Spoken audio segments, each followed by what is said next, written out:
મેં તને કીધું તું ને સંભાળીને ચલાવજે. ઓકે ઠીક છે, સંભાળીને ચલાવીશ.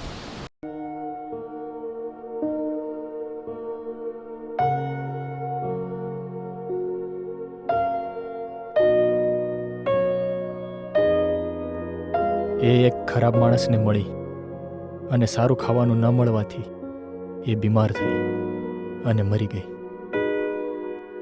તું ક્યારથી એને પસંદ કરતો હતો? હું એને પહેલી વાર ક્લાસમાં મળ્યો હતો. ત્યારે મારું દિલ ધડકતું હતું. હું એવું વિચારતો હતો કે બસ આખી જિંદગી આવી રીતે જ ચાલતી રહે. તેની સાથે વાત કરવાની કોશિશ કેમ ન કરી? હું વાત કરવાનો જ હતો ત્યારે તું ક્લાસમાં આવ્યો અને કહ્યું, અહીંથી દૂર જા, અને મને દૂર હટાવી તું ત્યાં બેસી ગયો.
સંભાળીને.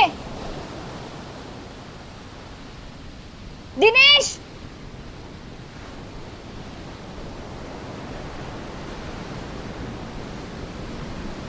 મેં તને કીધું તું ને સંભાળીને ચલાવજે. ઓકે ઠીક છે, સંભાળીને ચલાવીશ.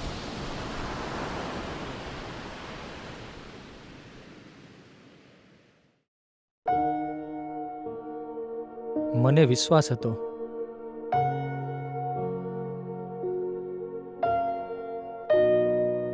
કે એ ટાઈમે એ મને પસંદ કરતી હતી,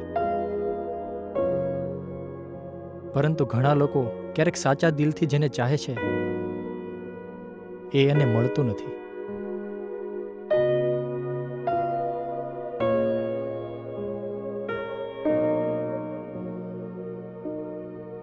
પછી બીજી વાર તું એને ક્યાં મળ્યો? આ વાતને 10 વર્ષ થઈ ગયા છે, અને આ સુંદર છોકરી મારો પહેલો પ્રેમ.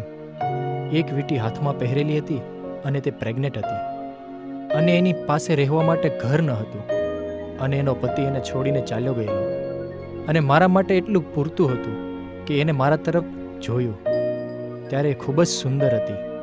હું એને મારા ઘરે લઈ આવ્યો હતો. એને મને કહ્યું કે હું ક્યારે મરીશ.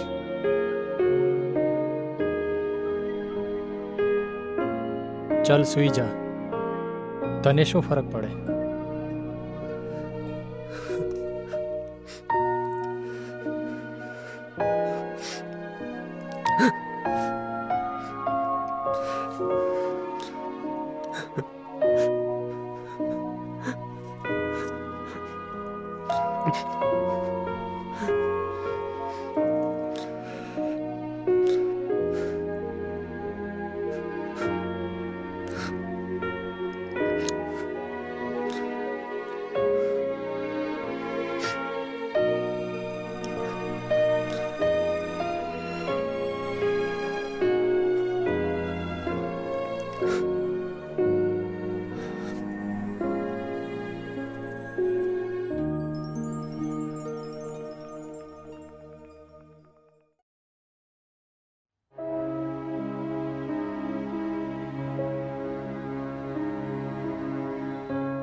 કોઈ મદદ નથી જોતી. મને તમારી મદદ નથી જોતી. તમે અહીંયાથી જતા રહો.